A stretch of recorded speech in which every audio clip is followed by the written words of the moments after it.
আমরা এটি সিম্পল একটা ছোট্ট ভিডিও নিয়ে আসলাম। ছাদে যাচ্ছি, দেখো ছাদের অবস্থা আমাদের কি সুন্দর, একদম ওয়েদারটা। ছাদে আসলাম তো আজকে ভাবলাম যে ভিডিও না ছেড়ে একটা ছোট ব্লগ বানাই। তো তোমাদেরকে দেখাচ্ছি আমাদের ছাদটা।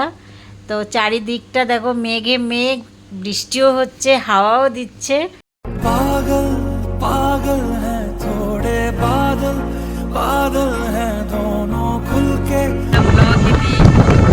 ছাদের কি অবস্থা, চারিদিকে লোকজন, এই দেখো রাস্তাও সেরকম লোকজন নেই আমাদের যশোর রোডে।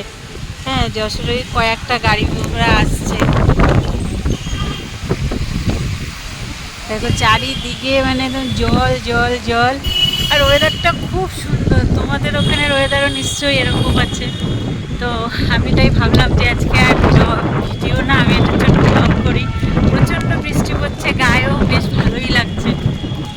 দেখো গাছগুলো দেখো কীভাবে নড়ছে চড়ছে, একদম দেখো চারিদিকে আজকে একদম সুন্দর পরিবেশ। আকাশটাও দেখো বন্ধুরা কি সুন্দর লাগছে। কিন্তু ঝড়টা হলে ভালো লাগে না, একটু ভয় তো নিশ্চয়ই করে। তো ঝড় না হয়ে এরকম ওয়েদারটা থাকলে বেশ ভালোই হয়।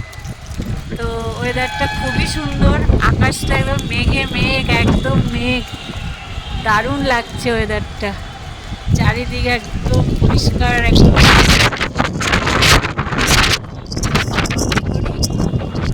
সঙ্গে থেকো, সাথে থেকো।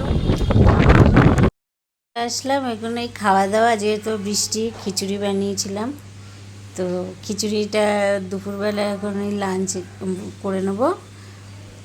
তো বন্ধুরা, আমি জানি না আমার ভিডিওটা তোমাদের কেমন লাগে, শর্ট ভিডিও।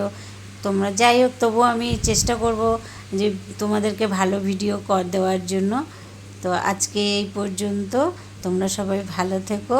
আর ঝড় বৃষ্টির মধ্যে তোমরা সবাই কেমন কাটালে আমাকে জানিও। আর এটাই বলবো যে ঝড়টা না হয়ে বৃষ্টিটা হতে থাকুক। তো টাটা।